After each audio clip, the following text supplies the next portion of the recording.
அஸ்ஸலாமு அலைக்கும் வரஹ்மத்துல்லாஹி வபரகாதுஹு. இஸ்லாமிய வரலாற்றில் மிகவும் மனதை உருக்கும் ஒரு சம்பவத்தை இன்று நாம் பார்க்கப் போகிறோம். மக்கா மக்கள் இஸ்லாத்தை ஏற்க மறுத்துக் கொண்டிருந்த காலம் அது. அல்லாஹ்வின் தூதரான நபிகள் நாயகம் ஸல்லல்லாஹு அலைஹி வஸல்லம் அவர்கள் மக்களை நல்வழிப்படுத்த வேண்டும் என்ற ஒரே எண்ணத்துடன் வாழ்ந்து கொண்டிருந்தார்கள். ஆனால் அவர்களுக்கு தொடர்ந்து மறுப்புகளும் சோதனைகளும் மட்டுமே கிடைத்தன. அந்த நேரத்தில் மக்காவிற்கு அருகில் இருந்த டாயிஃப் நகர மக்கள் இஸ்லாத்தை ஏற்றுக்கொள்வார்கள் என்ற நம்பிக்கையில் நபிகள் நாயகம் அவர்கள் தாயிஃபை நோக்கி பயணம் செய்தார்கள். அது எளிதான பயணம் அல்ல.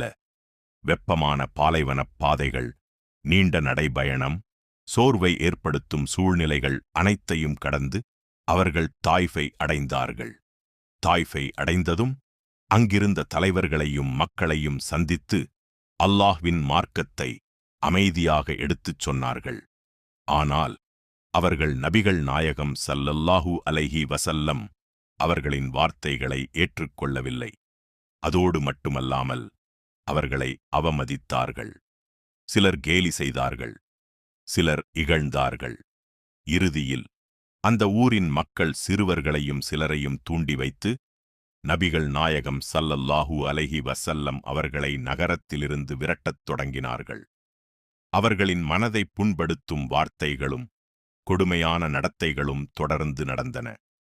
அந்த தருணம் மனித வாழ்க்கையில் மிகக் கடினமான தருணங்களில் ஒன்றாக இருந்திருக்கலாம்.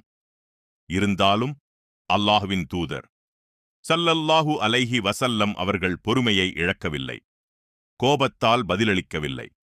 பழிவாங்க நினைக்கவில்லை. சோர்வுடனும் மனவேதனையுடனும் ஒரு தோட்டத்தின் நிழலில் அமர்ந்தார்கள். அங்கே அவர்கள் அல்லாஹ்விடம் மனம் திறந்து துஆ செய்தார்கள். அந்த துஆ இன்றும் ஒவ்வொரு முஸ்லிமின் இதயத்தையும் உருக்கும் ஒரு துஆவாக உள்ளது. அந்த நேரத்தில் அல்லாஹ் ஜிப்ரீல் அலைஹிஸ்ஸலாம் அவர்களை அனுப்பினான். வானத்திலிருந்து உதவி வந்தது.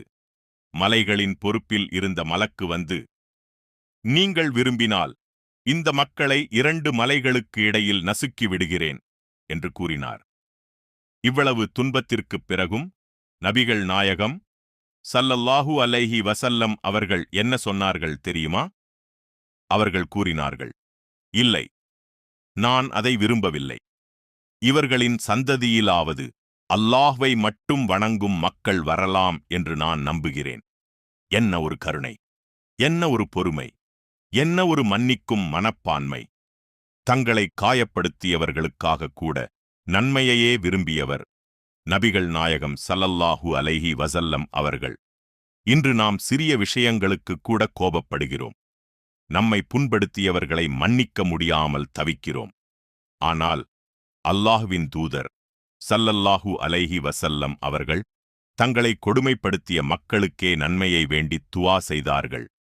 இதுவே இஸ்லாம் கற்றுத்தரும் கருணை.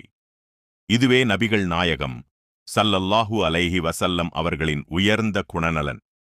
இந்த சம்பவம் நமக்கு ஒரு பெரிய பாடத்தை கற்றுத் தருகிறது. வாழ்க்கையில் சோதனைகள் வந்தாலும், மக்கள் நம்மை புரிந்து கொள்ளாவிட்டாலும், நாம் பொறுமையையும் நல்ல குணத்தையும் விடக்கூடாது. அல்லாஹ்வின் மீது நம்பிக்கை வைத்திருப்பவர்களை அல்லாஹ் ஒருபோதும் கைவிடமாட்டான். நபிகள் நாயகம் ஸல்லல்லாஹு அலைஹி வஸல்லம் அவர்களின் வாழ்க்கை முழுவதும் மனிதகுலத்திற்கு ஒரு வழிகாட்டுதலாகவே உள்ளது. அல்லாஹ் நம்மை அனைவரையும் நபிகள் நாயகம் ஸல்லல்லாஹு அலைஹி வஸல்லம் அவர்களின் அழகிய பண்புகளை பின்பற்றக்கூடியவர்களாக ஆக்குவானாக. ஆமீன்.